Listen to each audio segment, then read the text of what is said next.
Hi, I'm Wendy from Shiny Happy World, and this video is one of a series of tutorials that are showing how to do the quilt as you go technique. In this one, I'm going to show you how I do an interlocking triangles quilting pattern. So this is very similar to the interlocking boxes that I showed you in a previous video, and I'll post a link to that in a pop-up here. But this one, instead of being boxes, is triangles, which in some ways is great because it lets you go in any direction, where the boxes we were really trying to keep the lines parallel with the edges of the block. But in some ways, more freedom makes it a little bit more difficult. So this one, like the boxes, really requires you to think a step or two ahead of where you're currently quilting. So here's one example, and here's another example, the exact same technique. And like the interlocking boxes, this one is a really nice one for working around an existing applique pattern without even having to carry around the edges. You can just make your triangles kind of nest around that shape. So here's how we do it.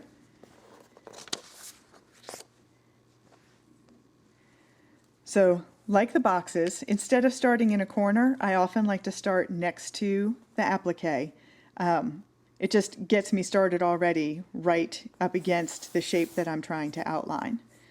So I want to work into this corner first. So I'm going to work out here, come down into a point. Everything is sharp points, and then work my way over there. And I've got my first triangle.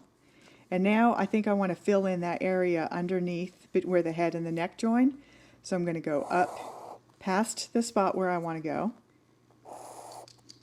Triangle in and down here. Now I'm going to start working my way up here. And if I go up here, I think I want to fill in a little spot in there. So I'm going to go down and over. And now I'm going to come up here and I'm going to fill in something that way. So I'm going to go here, make a little one.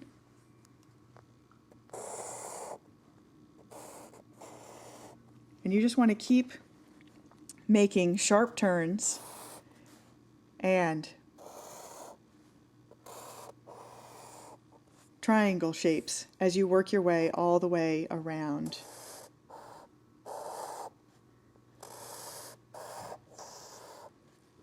Around your cat or whatever applique that you have that you're working. So you just keep working those zigzags all the way around.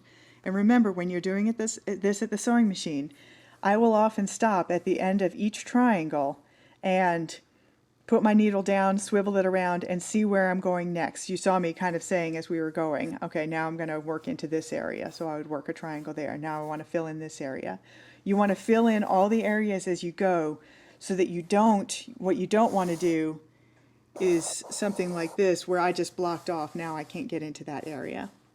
So I mean, if you do that, it's not the end of the world. You can always come in and start a new thread and do something like that to fill it in. But your goal when you're doing all of these quilting patterns is to have to stop and start, like actually stop and start a new thread as rarely as possible.